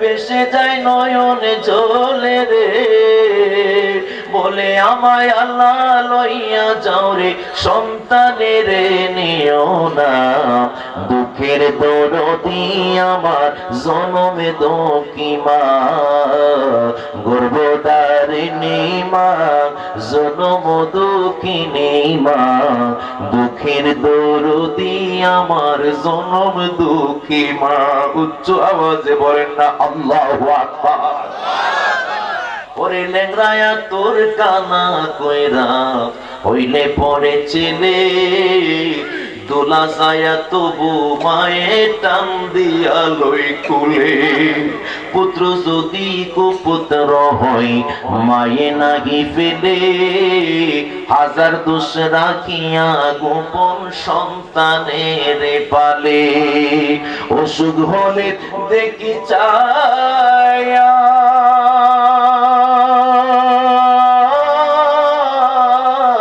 মাইতাকে বিছানাই বইয়া রে বলে আমায় আল্লাহ লইয়া যাও রে সন্তানের নিও না দুঃখের দরদি আমার জনমে দুঃখী মা গর্ভধারিণী মা জনম দুঃখিনী মা দুঃখের দরদি আমার জনমে দুঃখী মা জবানটা খুলে বলেন না আল্লাহু আকবার এবারে ডাক দিয়া বলে হুজুর ও হুজুর আপনি তার কথা বলেন না হুজুর আমার কলিজার মধ্যে পুরা কলিজার মধ্যে আগুন লাগে না হুজুর গো এই পৃথিবীর জমিনে এই সন্তানটা আমাকে অনেক বেশি ভালোবাসতো কথাটা সত্য এই কথাটা সত্য সে আমার অনেক কঠিন ভাবে ভালোবাসতো এই সন্তান আমার জন্য জীবনে আমার জন্য রে আমার জন্য জীবনে সে আমারে অনেক বেশি ভালোবাসা গেছে আমার অনেক বেশি ভালোবাসা অনেক কিছু আমারে সে খাওয়াইছে তবে একটা কথা জানায় দেই হুজুর শহর থেকে আসার সময় আমার জন্য বিভিন্ন ফল ফলাদি আমার জন্য নিয়ে খাওয়াইছে আমারে দামি দামি ফোন আমারে নিয়ে খাওয়াইছে কথা সত্য কিন্তু সে যখন বিবাহ শাদী করলো সে চেঞ্জ হতে লাগলো একদিন সে তার স্ত্রীর কথাই আমার বুকের মধ্যে এমন জোরে লাথি মারছে গো আমি আর বাঁচতে পারি না আমি দুনিয়া থেকে বিদায় হয়ে গেছি বন্ধুরে আমার ও যুবকের দল ও আমার মুরব্বী আব্বাজিরা রে ও আমার পর্দার অন্তরালের মা বোনেরা এবার মাটা বলতে লাগলো হুজুর আপনি তাকে তার জায়গায় ফিরে দেন আমাকে আপনি কবরের ভিতরে ঢুকায় দেন গো হুজুর এবার হুজুরে গাউসে প্রাণ ডাক দিয়া বলে মা ওরে মা ও মা তুমি একটু তার দিকে তাকায় দেখো তার নাভি থেকে পায়ের পাতা পর্যন্ত একবারে কালো হয়ে গেছে কয়লার মতো কালো হয়ে গেছে নাভি থেকে মাথা পর্যন্ত বড় আছে গো ও মা তুমি তারে মাফ কইরা দাও আজকে 950 বছর পর্যন্ত কবরের মধ্যে আযাব শুরু হয়ে গেছে এখনো হিসাব নিকাশ কাল হাসরের ময়দানের হিসাব নিকাশ এখনো শুরু হয় নাই রে মা তুমি তারে মাফ কইরা দাও তুমি তারে মাফ না করলে আমার আল্লাহ তারে মাফ করবে না আওয়াজ দেয়া বলেন ঠিক না বেঠি এলাকার মধ্যে অনেক মায়ের প্রেমিক আছে আমার এক পাগলা আমার এক হাদিয়া দিছে আরে মারে যারা ভালোবাসে তারাই তো প্রকৃত প্রেমিক ওরে মা যার বেঁচে নাই তার মতো দুঃখী নাই মা যার বেঁচে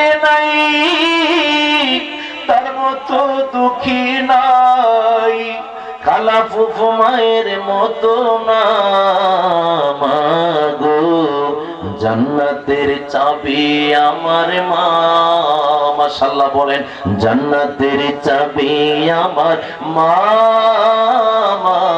গো বেহেশতের চাবি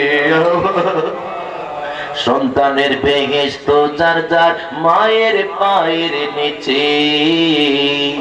মা জননী জাগার প্রতি সন্তুষ্ট হয়েছে। বাপ মা যদি দোয়া করে আল্লাহর দরবারে, সবার আগে দোয়া কবুল করেন পরোয়ারে। সবার আগে বাপ মার দোয়া কবুল করেন দয়াল আল্লাহ। সবার আগে বাপ মার দোয়া কবুল করেন দয়াল আল্লাহ। বাপ মার দোয়া বিফলে যায় না মা গো। জান্নাতের চাবি আমার মা, বেহেশতের চাবি আমার মা। মা গো বেহেশতের চাবি। আই বরকতে ঘরের লক্ষ্মী রহমতে মোরে মাই। মায়ের সেবা থাকলে বালা মুসিবতে পালাই। আই বরকতে ঘরের লক্ষ্মী রহমতে মোরে মাই। মায়ের সেবা থাকলে বালা মুসিবতে পালাই। বাবা মায়ের সেবা করো আল্লাহর জান্নাতি কায়েম করো।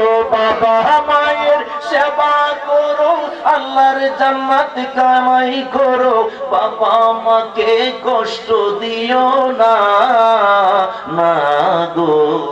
জান্নাতের চাবি আমার মা, মাশাআল্লাহ জান্নাতের চাবি আমার মা। মা গো বেহেশতের চাবি, জান্নাতের চাবি আমার মা। মা গো বেহেশতের চাবি আমার মা। মা যার বেঁচে নাই তার মতো দুঃখে নাই। মা যার বেঁচে নাই তার মতো দুঃখে নাই। খালা ফুফু মায়ের মতো না মা গো। জান্নাতের চাবি আমার মা, বেহেশতের চাবি আমার মা। মা গো জান্নাতের চাবি আমার মা। জবানটা খুলে আওয়াজ দেয়া মাকে, জবানটা খুলে ডাক দেন মা। এবার হুজুরে গাউসে পাককে ডাক দেয়া বলে, হুজুর ও হুজুর আপনি আমাকে কবরের ভিতরে ঢুকিয়ে দেন।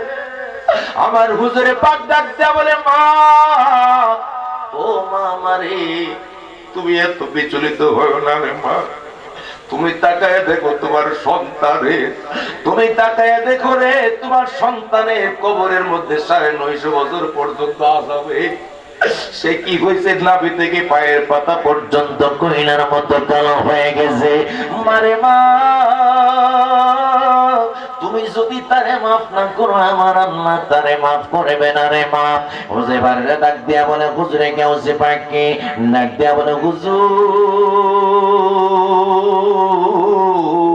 আপনি আমাকে বারবার বলতেছেন মাফ করার জন্য, কিন্তু আমি বুঝতেছি না গো হুজুর। যতবার আমি মাফ করার প্ল্যান নেই মাফ করে দিব, কিন্তু মাফ শব্দটা আমার ভিতর থেকে কেন জানে আসে না। এই এলাকার যুবকদেরকে বলে, যুবক কোনদিন মা বাবার সাথে বেয়াদবি কইরো না। যদি হিরো থেকে জিরো থেকে যদি হিরো হইতে চাও, মা বাবার দোয়া রাখো, দেখবা আল্লাহ পাক একদিন তোমার অনেক বড় বানায় দিবে। যুবক রে আজকের আলোচনাটা যদি কলিজার মধ্যে নিয়া জীবনটা এই রঙে সাজাইতে পারো, তোমার জীবনটা সেজে যাবে, তোমার জীবনটা সুন্দরভাবে গুছিয়ে যাবে। এবারে ডাক দেয়া বলে, হুজুর গো যতবার তারে মাফ করতে চাই মাফ শব্দটা আমার ভিতর থেকে আসতেছে না। এবার একবার দুইবার তিনবার হুজুরে গাউসে পাক বললেন, কিন্তু মা তারে ক্ষমা শব্দ আসতেছে না। এবার মাকে ডাক দেয়া বলে, মা গো মা তুমি তুমি তারে মাফ করবা নে গো মা। এবার ডাক দিয়ে বলে হুজুর খোদার কসম দেয়া বলে আমি তারে কেন জানি মাফ করতে যত মনে চাই মন থেকে যেন কেন জানি কোনো শব্দ না আসে না।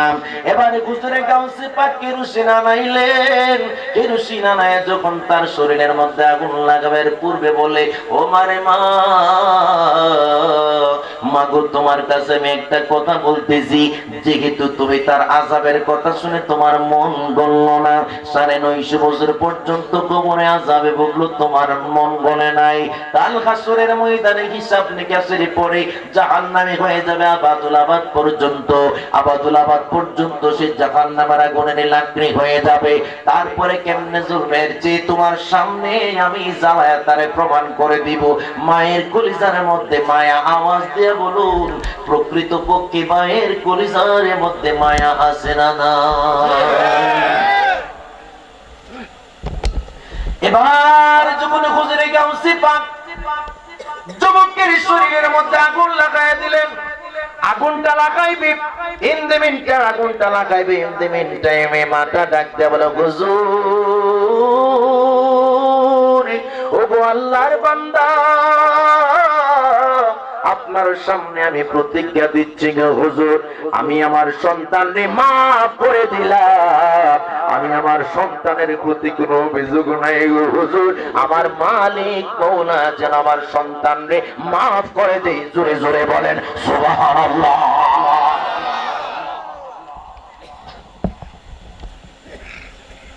এই জন্য মনে রাখবেন, আমি ছোট্ট একটা পত্রিকার মধ্যে একটা জিনিস দেখছিলাম, ছোট্ট সন্তান রাত্র ২:৩০টার দিকে যখন ঘুম ভেঙে গেছে, সন্তানটা কি তার মাটা আস্তে আস্তে করে উঠাইলেন, উঠায় ঘরের ভিতরে এই একবার ওইদিকে যায় আর একবার আর এদিকে যায়, কিন্তু কান্না থামে না।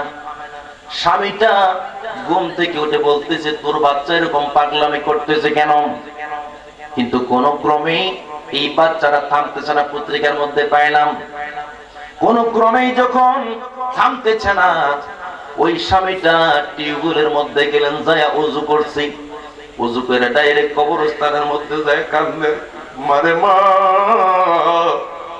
আজকে যেরকম ভাবে রাত ২:৩০টার দিকে আমার সন্তান উঠে গেছে, আমার সন্তানকে আমার স্ত্রী এত বড় ঘুমের মাঝে ঘুম চোখে নিয়ে এত কষ্ট করতেছে, এত বড় প্রচন্ড ঠান্ডার মধ্যে সন্তানকে হাত করার জন্য, কান্না নিবারণ করার জন্য চেষ্টা করেছে। তুমিও তো একদিন আমারে রাতের রাত রাতের রাত রাতের রাত কত রাত তুমি আমার জন্য সজাগ ছিলা রে মা, আজকে কবরস্থানে কেমন আছো জানতে বড় ইচ্ছা হো। ওরে সারে তিন হাতি গড়েতে ফেলে কেমনি কইরা আইলা চলে, বাড়ি আইতে দেরি হইলে যে মা ঘুমাইতো না, ওই কবর দেশে মায়ের পাশে একদিন রইলা না, গর্বের আছে যে মা তোমায়, তারি রক্ত তোমার খাবার, লালন করেন যেই জননী, জেগে জেগে যায় রজনী, কবরে তার খবর নিতে পাগল হইলা না, কবর দেশের কবর লইলা না। জবান খুলে বলেন মারহাবা। এই জমিনের মধ্যে মা বাবা সবচেয়ে বড় সম্পদ। কমিটির বাইরে আমার কইল হুজুর আপনি মা বাবা সম্পর্কে একটু বললেন। এই পৃথিবীর জমিনে মা বাবা যার জন্য দোয়া করছে রে, ওই ব্যক্তিকে আল্লাহ পাক অনেক কিছু দান করছে। কেন দান করছে জানেন? পৃথিবীর জমিনে মনে রাখবেন মা বাবার দোয়াটাও বন্দুকের গুলি মিস হয় না। যেমন মা বাবার বদদুয়াটাও বন্দুকের গুলি যেমন মিস হয় না, ওই বদদুয়াটাও মিস হয় না, ঠিক না বেঠি? এই জন্য মনে রাখবা যুবক, অনেক সমাজের মধ্যে দেখা যায় সন্তান হলো 5 জন। আওয়াজ দিয়া বলেন কয়জন? সন্তান হলো 5 জন, সন্তান হলো 4 জন। দেখা গেছে বাবাটা অনেক আগে মারা গেছে, শুধু মাটা রয়ে গেছে। এই 5 জন সন্তানের ঘরের মধ্যে এক মাস করে ভিক্ষুকের মতো খাবার দেয়। এই প্রচলন অনেকের বাড়িতে আছে না নাই? মনে রাখবা যুবক, তোমরা 5 ভাই 5 বোনের খাবার এক মায়ের ঘরের মধ্যে জুটলো, কিন্তু একটা মায়ের খাবার কোন একটা সন্তানের ঘরে কন্টিনিউ জুটে না। 29 দিনের মাথায় মারে সিগন্যাল দেই, মারে মা তোমার 29 দিন হয়েছে, 30 দিন কালকার পরের দিন তুমি মেজু ছেলের ঘরে যাও। তখন আল্লাহর আরশ আজিমটা কেঁপে ওঠে, কই আমার আল্লাহর আরশটা কেঁপে ওঠে, আহারে এটা তো সন্তান নামের নমরুদ, ঠিক না বে ঠিক? একটা কথা মনে রাখবেন যুবক, যার ঘরের মধ্যে মা আছে বাবা আছে রে, মক্কা মদিনা তার ঘরে আছে, মক্কা মদিনার যতন করিও। বাবাকে তোমার কাবা জানিও, মদিনা জানিও, মাকে যদি গো বাঁচিয়া থাকি। সেবিও পিতাকে, সেবিও মাতাকে, সেবিও পিতাকে, সেবিও মাতাকে, মা বাবার করেও খেদমত, করিও নবীর উম্মত, করিও নবীর উম্মত। চিৎকার মেরে বলা যাবে কি সুবহানাল্লাহ? আজকের পর থেকে একটা প্রতিজ্ঞা দিবেন, একটু হাতগুলা তোলেন, যারা হাত তুলবেন, যারা মন থেকে তুলেন আমার সাথে তুলেন আর বলেন, জীবনে কোনোদিন মা বাবার কলিজার মধ্যে আঘাত দিব। আওয়াজ দিয়া বলুন, মা বাবার কলিজায় কোনোদিন আঘাত দিবেন? সবাই আওয়াজটা সবাই দেন, আওয়াজ দিয়া বলুন আঘাত দিবেন নি? এখন আঘাত দিবেন না, হাতগুলা নামান। আরেকটা দল এখানে আছে যাদের মাও নাই বাবাও নাই, তারা তো চিন্তা করতেছে আমরা কি কইরা মা বাবার থেকে ক্ষমা নিব। আমার নবী বলে, উম্মতেরা রে, যদি তোর মা বাবা দুনিয়া থেকে বিদায় হয়ে যায়, তোর ক্ষমা নেওয়ার মতো কোন জায়গা তোর না থাকে রে। তোর মা বাবা যাদের সাথে চলতো তাদের সাথে সদ্ব্যবহার করিস, তাদেরকে ঘরে আয় না কিছু খাওয়ায়, তাদের মাথার মধ্যে হাত বুলাইয়া দিস, তাদের সাথে নম্র ভদ্র আলিশান ব্যবহার করবি। যদি তারা তোর জন্য দোয়া করে, অটোমেটিক তোর মা বাবা তোরে মাফ করে দিবে। আজকের পর থেকে এটা আমল করবেন। আর প্রত্যেক জুমার দিন মা বাবার কবরস্থানে দাঁড়ায় মা বাবার জন্য দোয়া করবেন।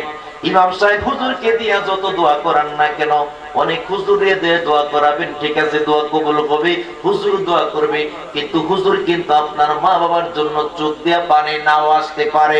কিন্তু আপনি যখন সন্তান হইয়া কবরস্থানে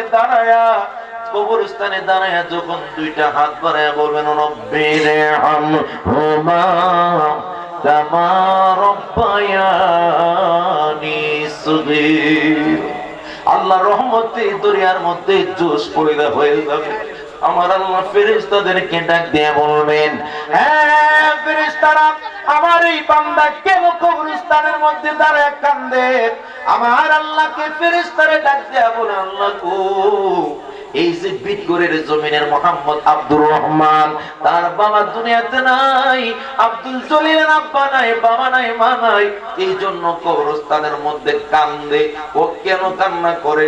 তার মা বাবারে তুমি মাফ না করলে তার কষ্ট লাগতেছে, সে চোখের পানি চাইনা বিনায় কান্দে। আমার আল্লাহ পাকের রহমতে দুনিয়ার মধ্যে জোশ পয়দা হয়ে গেছে, আর সজীবের ফুটি গোলা কম্পন শুরু হয়ে গেছে। এবার ফেরেশতা ফেরেশতাকে ডাক দিয়া বলেন, ও ফেরেশতা তোরা সাক্ষী থাক, আমি ওই কান্দনেওয়ালার আব্বা আম্মার কবরের আযাব মাফ করে দিলাম, ওই সন্তানরে ঘোষণাটা দিয়ে দাও। এই জন্য মা বাবার কবরে জিয়ারত করবেন কি করবেন না? আর নবী হাদিসের মধ্যে বলেছেন মা বাবার কবর প্রত্যেক জুমাতে গিয়ে জিয়ারত করবা। মা বাবার কবরে জিয়ারত করবেন, আপনার কবরের মধ্যে আপনার সন্তানরা যায় আপনার কবরে জিয়ারত করবে। ঠিক না ঠিক? আওয়াজ দিয়ে বলুন ঠিক কি না? এই জন্য এই প্রথাটা রাখবেন। বাবারে দুনিয়াতে অনেক অঢেল সম্পত্তির মালিক হয়েছেন, ব্যস্ততার কোনো শেষ নাই। ঠিক না ঠিক? দেখবেন যত টাকা পয়সা মানুষের হয় তত আল্লাহর সাথে সম্পর্ক বিনষ্ট হয়। একটা বাস্তব কথা, আমার সাথে একটা লোক চলতো, অনেক ক্লোজ লোক, আমি যে মসজিদে জমা পড়াই, তো লোকটার নাম বললাম না যেহেতু মিডিয়া আছে। লোকটা আমার সাথে খুবই ভালো ভাব গাম্ভীর্যপূর্ণ সম্পর্ক। মসজিদে রাত্র 2টার দিকে আয়সা পড়তো। আয়সা কি করতো? তাহাজ্জুদে নামাজ পড়তো আর বলতো, আল্লাহ তুমি আমার কিছু সম্পত্তি দাও, দল সম্পদ দাও, ব্যবসা বাণিজ্য বরকত দাও। এমন কান্দা কাঁদছে, আমারও মায়া লেগে যেত মাঝে মধ্যে, আমিও এবারে লেগে দোয়া করছি, আল্লাহ তুমি তারা দেও। একদিন এক ঘটনা ঘটছে, আমি দেখলাম সে চট্টগ্রাম থেকে আসছে 1 মাস পরে। আসার পরে দেখি এই লোক আগে মুয়াজ্জিনের মতো আজান দিত 5 ওয়াক্ত, কিন্তু এখন আজান দেওয়ার টাইম পাবে কিছু টিয়া হয়েছে বা জায়গা থেকে কি হয়ে গেছে গা, মামলত কামে হয়ে গেছে গা। আমি জিগেলাম, এ হানান ভাই নাই এদিকে, আপনি কি নামাজ দিয়ে করেন না, ব্যাপার কি? হুজুর টিয়া পয়সা আগে তো ছিল না, এখন বিভিন্ন জায়গা থেকে ফোন আয়, বিভিন্ন ব্যস্ততা দিন কাটতেছে, নামাজ পড়ার টাইম পাই না। এমন আছে না নাই? আমার আল্লাহ দিতেও জানে, ছিনায়া নিতেও। আওয়াজ দিয়ে বলেন ঠিক কি না? এই জন্য মনে রাখবেন, নিয়ামত পাওয়ার পরে শুকরিয়া আদায় করব কার? মাশাআল্লাহ জোরে বলেন কার? আল্লাহর শুকরিয়া আদায় করবেন। মনে রাখবেন, শুকর আদায় করবেন, নিয়ামত বাড়ায় দিব আমার আল্লাহ। সুবহানাল্লাহ বলেন। আমার ভাই টুকেনের মধ্যে কইছে একটা হালকা জিকির করার লাগে, জিকির করুম লাস্টে, ঠিক নেও? কিন্তু তরিকতের এলাকা জিকির তো অবশ্যই চলবো। মারহাবা বলেন না? কষ্ট হইতেছে আপনারা? মুসা নবী কোন পাহাড়ের মধ্যে আল্লাহর সাথে কথা কইতো? মাশাআল্লাহ, ওর দেশ সবাই জানে। মারহাবা বলেন, জোরে বলেন কোন পাহাড়ে? আল্লাহর সাথে তোর পাহাড়ের মধ্যে যায় কথা বলতো মুসা কালিমুল্লাহ। সুবহানাল্লাহ বলেন। তো মুসা নবী একদিন যাওয়ার পথে একজন ধরছে, হুজুর আপনার কাছে আমার একটা কথা আছে। তোর আবার কি কথা? হুজুর কথা রইল, আল্লাহ মানে এমন সম্পত্তি দান করছে, সম্পত্তির হিসাব নিকাশ করে আমি কোন কুল কিনারা পাইতেছি না, আপনি একটু আল্লাহর কাছে গিয়ে বললেন আল্লাহ যেন আমার সম্পত্তি আরো কমাইয়া দেয়। সুবহানাল্লাহ, আরো আসতে বলেন না সুবহানাল্লাহ। আচ্ছা, এরকম কোন আল্লাহর ওলি বিদ করে আসেনি যে আল্লাহ তারে দোয়া করতে আল্লাহ আর সম্পত্তি দিও না? অনেক হইছে, অনেক হইছে, আসেনি এমন? আচ্ছা, আপনারা বিদ করে বাদ দিলাম, সারা বাংলাদেশ আসেনি, সারা পৃথিবীতে মন আছে কত? এই জন্য কইছি আছে কয়জন? সারা পৃথিবীতে আছে বলো? আমরা জানা মতে মুসা কালিমুল্লাহ অবাক হয়ে গেল, না হারে এই সম্পত্তি বেড়া সম্পত্তির কমাবে লাগে কয় সারা দুনিয়ার মধ্যে আমার আল্লাহ দেও, আমারে দেও, আমারে দেও। ঠিক না ঠিক? তার একটু সামনের দিকে যাওয়ার পর আরেকজন সালাম দিয়েছে, আসসালামু আলাইকা ইয়া মুসা কালিমুল্লাহ। ওগো নবিয়ুল্লাহ, দেখেন আমার দিকে তাকায়, আমার ছেঁড়া কাপড়, ঘরের মধ্যে খাবার নাই, 3-4 দিন ধরে উপাসে জিন্দেগি কাটাইতাছি, আল্লাহ কি আমার লগে এই কাজটা করা ঠিক হইতাছে? কি করছে তোমার লগে? আল্লাহ আমার কোনো রিজিকের ব্যবস্থা নাই, কিচ্ছু নাই, কেমনে যে কষ্ট করে জিন্দেগি কাটাইতাছি, আপনি আল্লাহর একটু আজকে বিচারটা দিয়ে আল্লাহ আমার লগে ইনি শুরু করছে কিটা? জোরে বলেন না নাউজুবিল্লাহ। আল্লাহর কাছে কয়েন আল্লাহ আমার সম্পত্তি দেয় না, কেলে আমার ধন সম্পত্তি দেয় না। তখন মুসা নবী আল্লাহর সাথে কথা বলার শেষ পর্যায়ে মুসা নবী আল্লাহকে বলতেছে, ওগো আল্লাহ, 2টা মানুষের অভিযোগ আছিল। কেউ কি? তো একজন বলছে তার সম্পত্তি কমাইয়া দিতেন, আর একজন বলছে যে তার কিছুই নাই, তার লগে ইনি শুরু করছেন কে রে? সুবহানাল্লাহ। আমার আল্লাহ মুস্কি মুস্কি হাসি আর বলেন, ও মুসা, মুসা, মুসা রে, তুমি প্রথম ব্যক্তিরে যাইয়া বলবা আজকে থেকে যেন আমার শুকরিয়া আদায় করা বন্ধ করে দেয়, তাহলে অটোমেটিক তার সম্পত্তি কমে যাবে। আর দ্বিতীয় ব্যক্তির একটা পরামর্শ দিবা, কি পরামর্শ? পরামর্শটা হইল দ্বিতীয় ব্যক্তির বলবাম আজকে থেকে যেন নিয়ামতের শুকর আদায় করা শুরু করে দে। অর্থাৎ যে অবস্থায় আছে সেই অবস্থায় যেন আলহামদুলিল্লাহ। তো মুসা নবী আসার পথে যখন আসতেছেন দেখে দুনো ব্যক্তি দাঁড়ায় রয়েছে।